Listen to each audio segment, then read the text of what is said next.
The Russian elites are rising up and putting Putin in a position where he must end the war, while a conspiracy is brewing within the highest echelons of power. Panic is spreading within the Russian government. Sobchak was leaking information to Zelensky.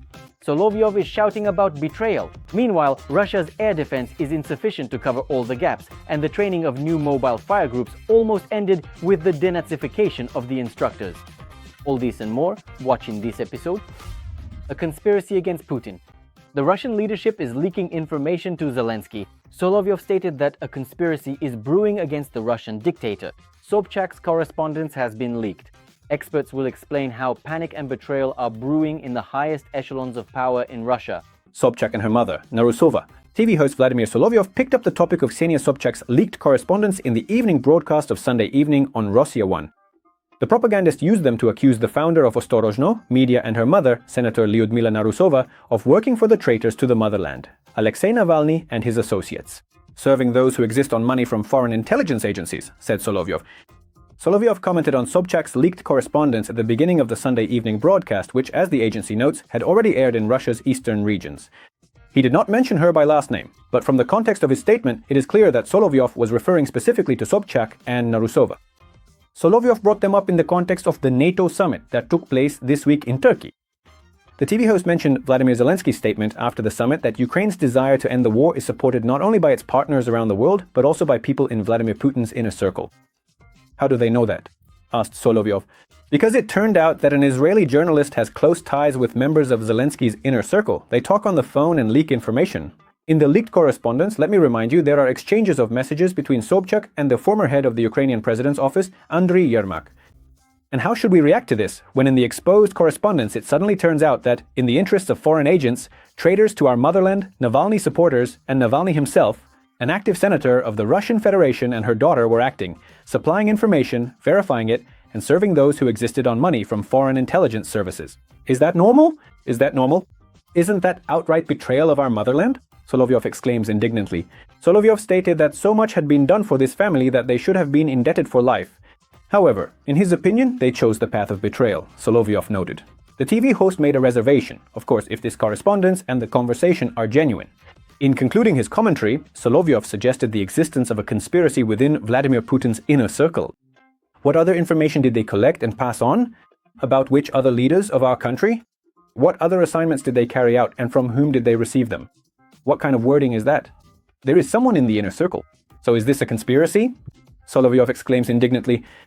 Let me remind you, this week, fragments were made public of what are claimed to be correspondences between Ksenia Sobchak and the editor-in-chief of Ostorozhno Novosti, Sergei Titov, the Kremlin's main contractor on Telegram, Kristina Potupchik, and a representative of Boris Yeltsin's family, Polina Deripaska. The leaked correspondences also include dialogues, according to the publications, with Yermak, the head of the Department for Public Projects of the Presidential Administration of Russia, Sergei Novikov, and the head of the propaganda NGO Dialogue, Vladimir Tabak. Are the Russian elites rising up against Putin? There is already open criticism of the authorities. Their patience has run out. The Russian elites are already insisting on a ceasefire. The Russian budget can't cope anymore. What is happening behind the scenes among the Russian leadership? What conditions are the elites setting for Putin, and can they influence the end of the war?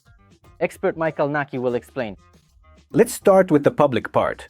In his address on the evening of July 10th, Zelensky stated that Ukraine has support not only among its partners around the world, but also within Putin's inner circle when it comes to the issue of peace. According to him, they understand what is happening and realize that there is no alternative to peace, and this impression in Russia will only grow stronger.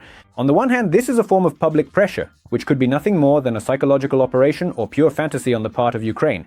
The president of a country at war publicly tells the dictator, "Your people agree with us, but not so much with you anymore." But the point is, in the context, we are seeing more and more signs of this in the public sphere. And part of this was recounted by Putin himself when he told the public about Abramovich's trip to Kiev. This statement is far from the first.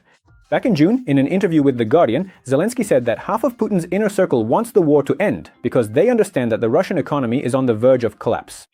At that time, he also confirmed that he had met with Abramovich. The oligarch acted as a courier, delivering messages between Kiev and Putin.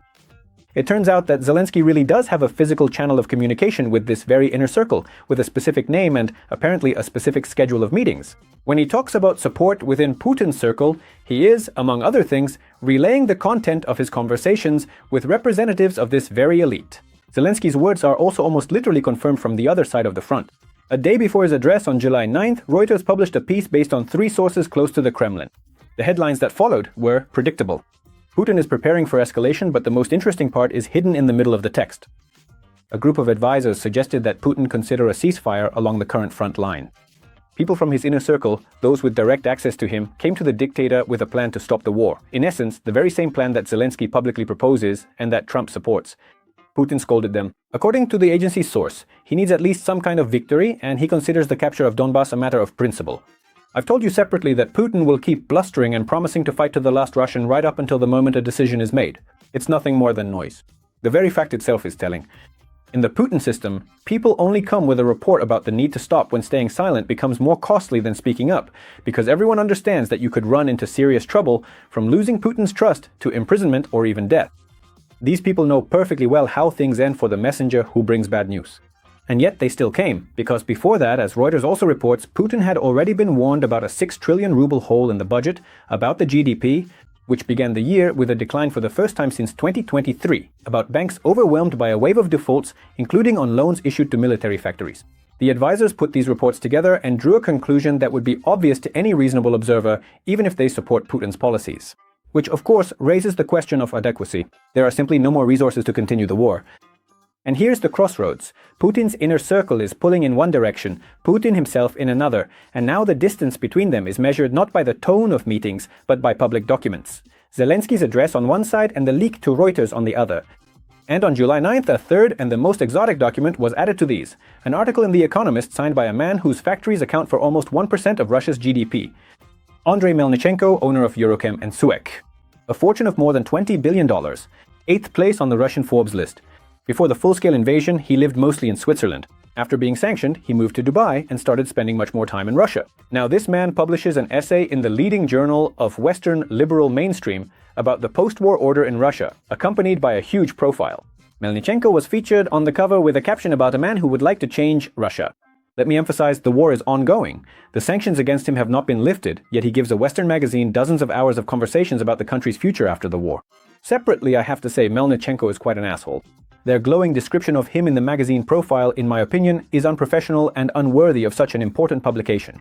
But that's not the point. What's more important is what his essay is actually about. Melnichenko lists 4 scenarios for Russia's future that, according to him, are being discussed in the West. A humiliated country on the periphery of Europe, nurturing revanchism, a raw materials appendage of China, a breakup with a struggle over the nuclear arsenal, and a fortress under eternal siege, living in a state of endless emergency. He declares all 4 scenarios to be catastrophic and proposes a 5th, a predictable, sovereign Russia, where business regains its role in making strategic decisions and the West respects Russian sovereignty. There is no direct criticism of the war in the text at all. Instead, there are elegant generalizations. Quoting from Echo's translation, "Great wars do not begin where the first shots are fired." Who exactly started this war and why its gunfire has been echoing through Ukrainian cities for years is left out of the discussion. Melnichenko is part of the system, and a rather unsavory part at that. The magazine itself presents the facts. He is not an opposition figure, he has never criticized the invasion. The products of his enterprises are used by the Russian army. His biography in recent years is a story about buying safety from the regime. In 2023, the Prosecutor General's office tried to nationalize his company, Cyberco. The attempt stopped after Melnichenko donated 32 billion rubles to Sirius. This is an educational center established on the personal initiative of Vladimir Putin. In May 2025, he met with Putin in person for the first time and, according to his own account, told him, "The Russian elite was mistaken when they earned money in one country, but planned to live and keep their families in another." And he thanked the dictator for helping him see the truth.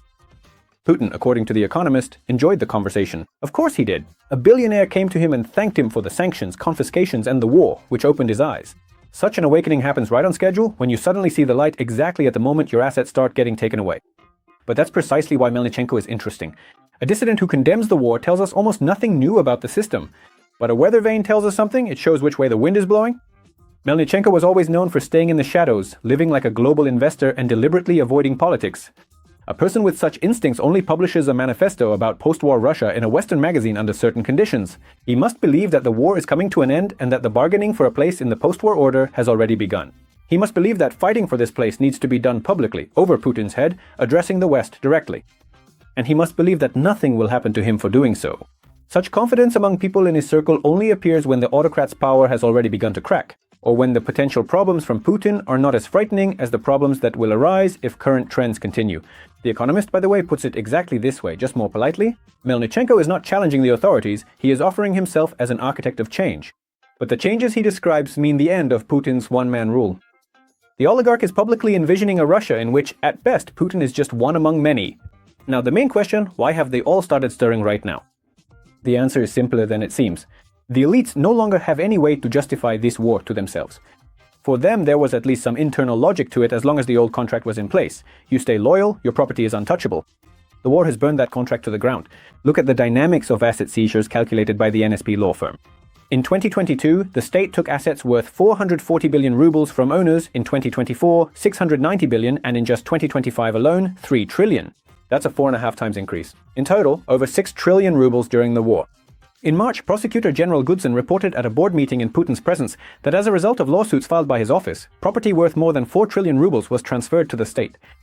He reported this with pride, as if it were a military achievement. In fact, for Russian business, these are the real frontline reports. Only now the frontline runs through their assets and there are no longer any rules on this front. The most telling case is Rusagro, owned by Vadim Moshkovich, a man with a fortune close to $3 billion. It took just 5 days from the Prosecutor General's office filing a lawsuit to the court's decision to seize assets worth 500 billion rubles. The grounds, between 2006 and 2014, Moshkovich was a senator while simultaneously owning a business. Therefore, everything he acquired is considered corrupt. At the time, Bell pointed out the obvious. Under this pretext, property could be seized from a fifth of the Forbes list, since every fifth person there has a background as a deputy or government official. At the same time, the Supreme Court explained that statutes of limitations do not necessarily have to be applied to such cases if public interests require it. Let me translate from legalese to plain language. Everything can be taken from anyone, for any period. Previously, an oligarch could buy safety with loyalty. Now, loyalty is just a disposable resource. Moshkovich was quite loyal.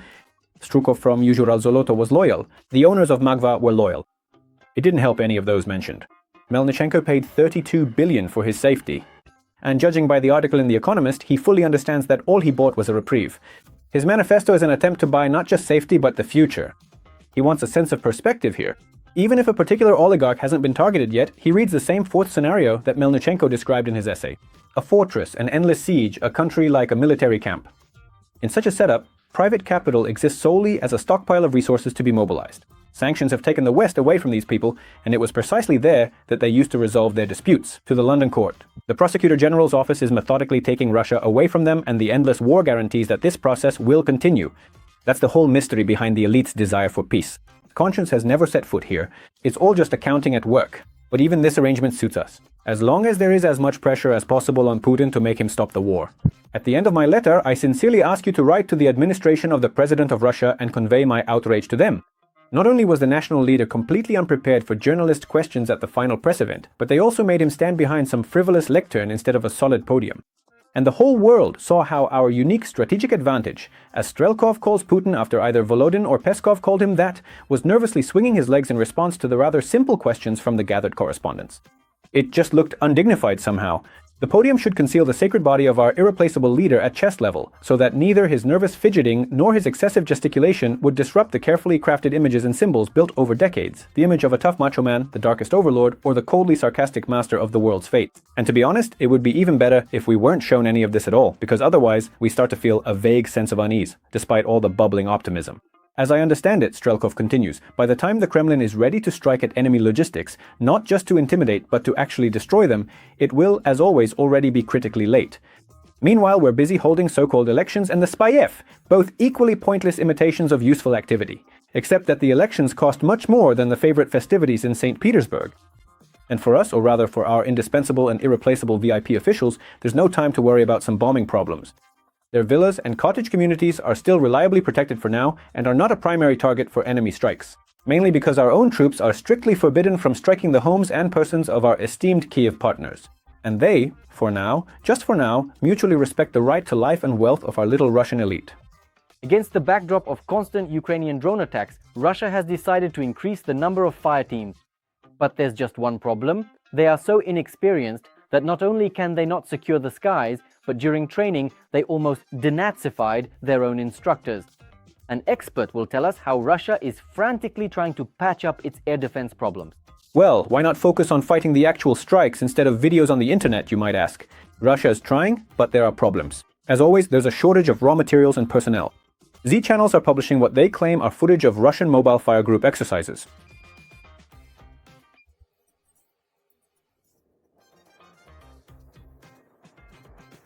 Is everyone alive? Everyone's alive. All good. Vova, you okay?